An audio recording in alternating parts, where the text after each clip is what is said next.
नमस्कार दोस्तों। सही कहा है किसी ने, चिंता और चिता में सिर्फ एक बिंदु का ही फर्क होता है।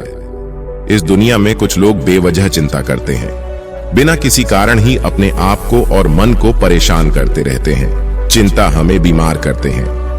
आज की इस कहानी में हम सीखेंगे कि क्यों हमें बेवजह चिंता नहीं करनी चाहिए। एक गांव में एक किसान था जिसे एक बहुत ही बुरी आदत लग चुकी थी, और वह आदत थी बेवजह चिंता करने की। वह हर समय किसी न किसी चीज की चिंता करता ही रहता। वो हर समय सोचता रहता कि कहीं मेरे साथ कुछ गलत ना हो जाए, जबकि उसकी जिंदगी में अभी तक सब कुछ ठीक ही चल रहा था। उसके पास एक बड़ा सा खेत था जिसमें कुछ अच्छी खासी फसल हो जाती थी। खेती करने के लिए 2 बैलगाड़ियां थी, एक अच्छा घर था, एक पत्नी और 2 प्यारे बच्चे थे। लेकिन फिर भी वो किसी न किसी अनहोनी के बारे में सोचकर बेवजह चिंता करता रहता। कभी सोचता कि अगर मेरी फसल में कीड़े लग गई तो क्या होगा, अगर आवारा पशुओं ने फसल को बर्बाद कर दिया तो क्या होगा, अगर सूखा पड़ गया या अत्यधिक बारिश हो गई तो मेरी फसल खराब हो जाएगी। ऐसे ही वो भविष्य की अन्य बात के बारे में सोचकर बेवजह चिंता में डूबा रहता था। जैसे कि कहीं खेती के समय में मेरे बैल बीमार ना पड़ जाए, मेरे बच्चों का भविष्य कैसा होगा, कहीं बुढ़ापे में मुझे कोई बड़ी बीमारी ना हो जाए, मेरे बच्चे बुढ़ापे में मेरा ख्याल रखेंगे भी या नहीं, वगैरह वगैरह। अपनी इस लगातार बेमतलब चिंता करने की आदत की वजह से वो आसान और परेशानी और परेशानी में ही रहता था, और उसका किसी भी काम में मन भी नहीं लगता था। उसकी पत्नी ने भी इस बात को अनुभव किया कि उसे बिना मतलब चिंता करने की आदत पड़ चुकी है। उसने उसे कई बार समझाने की कोशिश भी की, तुम बेवजह चिंता करना छोड़ दो, लेकिन उसके समझाने का कोई मतलब नहीं रहा। उसे पता चला कि नगर में एक महात्मा आए हैं जिनके पास सारी समस्याओं का हल है। फिर एक दिन वह उसे लेकर एक बौद्ध भिक्षु के आश्रम में पहुंची। बौद्ध भिक्षु बहुत ही बुद्धिमान और ध्यानी व्यक्ति थे। किसान और उसकी पत्नी अपनी सारी समस्या बौद्ध भिक्षुओं के समक्ष रखती है, और फिर किसान कहता है, हे महात्मा, मैं हर समय किसी ना किसी बात की चिंता करता रहता हूँ। मैं ज्यादातर उन बुरी चीजों के बारे में सोचकर चिंतित रहता हूँ जो अभी तक मेरे साथ हुई भी नहीं। किसान की समस्या को पूरे ध्यान से सुनने के बाद बौद्ध भिक्षु ने कहा, ठीक है, तुम दोनों कल सुबह आना और फिर मैं तुम्हें तुम्हारी समस्या का समाधान बता दूंगा। अगली सुबह जब किसान और उसकी पत्नी बौद्ध भिक्षु के आश्रम में पहुंचते हैं तो देखते हैं कि बौद्ध भिक्षु बहुत ही चिंतित अवस्था में जमीन पर पालती मारकर बैठे हुए हैं, और उनके सामने एक दूध से भरा ग्लास रखा हुआ है। बौद्ध भिक्षु बार बार उस दूध के ग्लास की तरफ देख रहे हैं, और फिर कभी अपना हाथ अपने सिर पर रखते तो कभी जमीन पर। वह बहुत ही चिंतित और बेचैन दिखाई पड़ते थे। यह देखकर किसान ने पूछा, महात्मा, आप इतने परेशान क्यों लग रहे हैं? आपके समक्ष दूध रखा है, आप इसे पी क्यों नहीं लेते? महात्मा बोले, मुझे चिंता हो रही है कि कहीं इस दूध को बिल्ली ना पी जाए, या फिर मैं कहीं जाऊं और तो क्या पता, या दूध कहीं गिर जाए। मैं दूध को पीना तो चाहता हूं, लेकिन मेरा भी मन नहीं है। मैं तो यही सोच रहा हूं कि अगर यह दूध खराब हो गया या कोई गंदी चीज इसमें गिर गया तो फिर क्या होगा? इतना सुनकर किसान जोर जोर से हंसने लगा।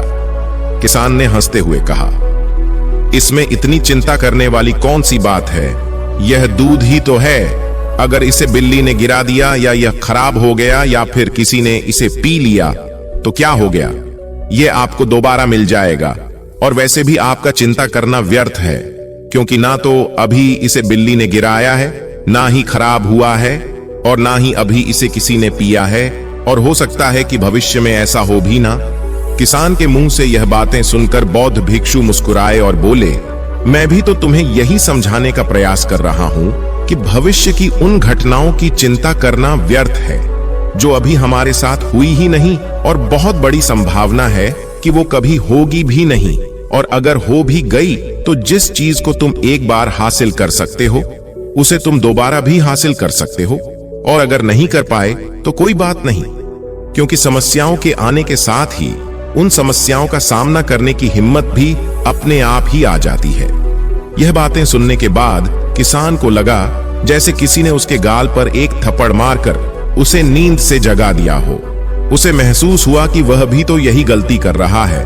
वह भी तो भविष्य की उन घटनाओं के बारे में सोचकर चिंतित हो रहा है जो अभी तक घटी ही नहीं और शायद कभी घटेगी नहीं।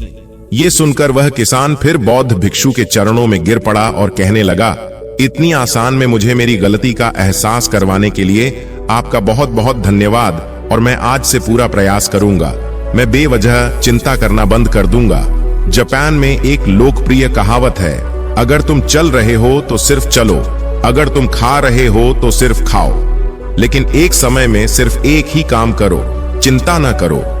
इस लोकप्रिय कहावत के अर्थ ने मुझे हैरान कर दिया था और सच कहूं तो मुझे ऐसा लगता है कि कहावत के अर्थ में ही वो राज छुपा है जिसे अगर किसी ने अच्छे से समझ लिया और अपने जीवन में उतार लिया तो वो चिंता के बंधन से ही हमेशा हमेशा के लिए मुक्त हो जाएगा।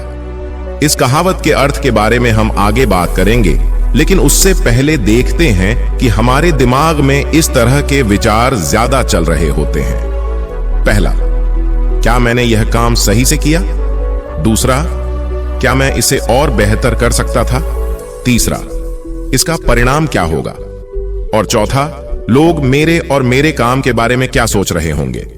यह ऐसे कुछ विचार है जो हमारे दिमाग के सिस्टम में ज्यादातर समय चलते रहते हैं, लेकिन हमें पता नहीं चलता क्योंकि हमने इन विचारों के साथ जीना सीख लिया है और हमारा दिमाग काम भी ऐसे ही करता है कि अगर हमने इसे किसी काम को कई बार करवा लिया तो फिर यह उसे अपनी आदत बना लेता है और फिर हमारे चाहे बिना भी उस काम को करने का प्रयास करता है। शुरुआत में तो हम किसी भी काम को अपनी इच्छा से पूरे होशो हवास में करते हैं, लेकिन बाद में वो हमारी आदत बन जाता है और फिर हम बस बेहोशी की हालत में बिना सोचे समझे उस काम को करते चले जाते हैं।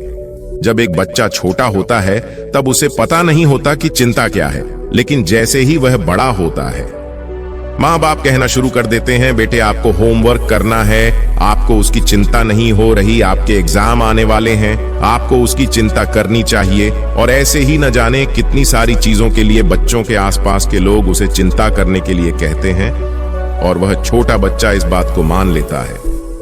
यह अच्छा किसी भी काम को करने के लिए हमें उसकी चिंता करनी पड़ जाती है और फिर वह भी किसी काम की घटना के बारे में बार बार सोचने लगता है। शुरुआत में तो वह यह काम जानबूझकर करता है, लेकिन धीरे धीरे उसका मन इसे अपनी आदत बना लेता है और फिर ना चाहते हुए भी उसका मन एक ही विचार के बारे में बार बार सोचता रहता है और फिर वह अपनी पूरी जिंदगी चिंता के इस जाल में फंसकर रह जाता है। लेकिन अब प्रश्न यह उठता है कि इसका समाधान क्या है? तो इसका समाधान है ऊपर बताई गई जिन कहावत का अर्थ यानी जागरूकता। हमें अपने विचारों के प्रति जागरूक होना पड़ेगा। हमें थोड़ी देर रुककर इस बात पर ध्यान देना होगा कि कहीं हम ना चाहते हुए भी एक ही घटना के बारे में तो बार बार नहीं सोच रहे हैं। हमें पूरी जागरूकता के साथ यह देखने का प्रयास करना होगा कि पूरे दिन हमारे अंदर इस तरह के विचार उठते रहते हैं। अब आप पूछ सकते हैं, केवल जागरूकता क्या करेगी? मैं कहता हूं यह काफी है। यह मन को शांत करने के लिए पर्याप्त है, मन को अपने स्वभाव का एहसास कराने के लिए पर्याप्त है और जीवन में जागरूकता लाने का सबसे आसान तरीका है ध्यान करना। ध्यान करने के दौरान अपने विचारों पर ध्यान देना, और जब आप पूरी जागरूकता के साथ अपने विचारों पर ध्यान देना शुरू कर देंगे तब आप पाएंगे कि आपके मन में चलने वाले गैर जरूरी विचार एक एक करके अपने आप ही गायब होना शुरू हो जाएंगे और फिर आप एक आनंदित और शांत जीवन अनुभव कर पाएंगे।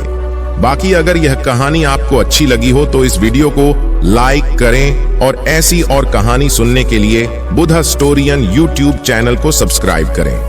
धन्यवाद और नमो बुद्धाय।